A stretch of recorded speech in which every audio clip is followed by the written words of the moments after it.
The small fishing town of Harbour Cove was home to generations of fishermen who spent their lives at sea, chasing the elusive catch. But there was one fish that had never been caught, the legendary deep-sea monster. It was said to be a creature of immense size, with razor-sharp teeth and a hunger for human flesh. No one had ever seen it, but everyone in Harbour Cove knew it was out there. A group of fishermen, led by Captain John, set out to catch the deep-sea monster. They were determined to prove to the town that they were the greatest fishermen in Harbour Cove's history. They set sail on a moonless night, armed with harpoons and nets. The crew had been at sea for days, but there was no sign of the monster. The men were getting restless, and some even suggested that they turn back. But Captain John was determined to catch the creature, and he refused to give up.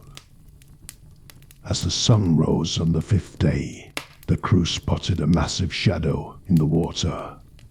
It was the deep-sea monster, and it was heading straight for them.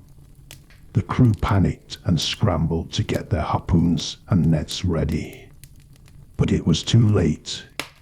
The creature rammed into their boat, sending the crew flying. The men struggled to stay afloat in the cold, dark water. They could hear the monster circling around them, waiting to strike. They knew that they had to do something, or they would be the monster's next meal. Captain John came up with a plan. They would use the nets to ensnare the monster and then harpoon it. It was a risky plan, but they had no other choice. The crew managed to drag the nets around the monster, but it was too strong. It broke free and attacked the boat again. The men were thrown into the water once more, but this time they were ready. They harpooned the monster, and it let out a deafening roar. The crew pulled the monster onto the boat, and they were stunned at its size. It was larger than any fish they had ever seen, with scales as black as night. But there was something else about the creature that was even more unsettling. Its eyes were human-like, and they seemed to stare right through the men. As they continued their journey back to Harbour Cove, the crew noticed that the monster's body was changing. Its scales were falling off, revealing skin that looked almost human. The men were horrified, but they knew that they had to keep going. They had to show the town what they had caught. When they finally arrived in Harbour Cove, the townspeople were in awe of the monster. They had never seen anything like it before. But as the men unloaded the creature onto the docks, they noticed that something was wrong.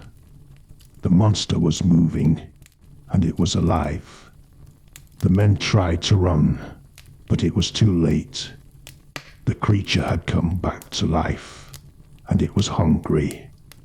It attacked the fishermen, tearing them apart with its razor-sharp teeth.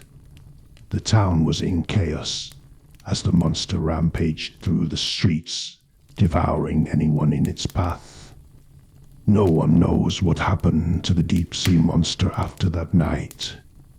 Some say that it still roams the ocean, looking for its next meal. Others say that it was never really a monster at all, but a cursed soul that had been trapped in the ocean for centuries. The fishermen of Harbour Cove never went back out to sea again. They had learned their lesson the hard way sometimes. The greatest catch isn't worth the price you have to pay.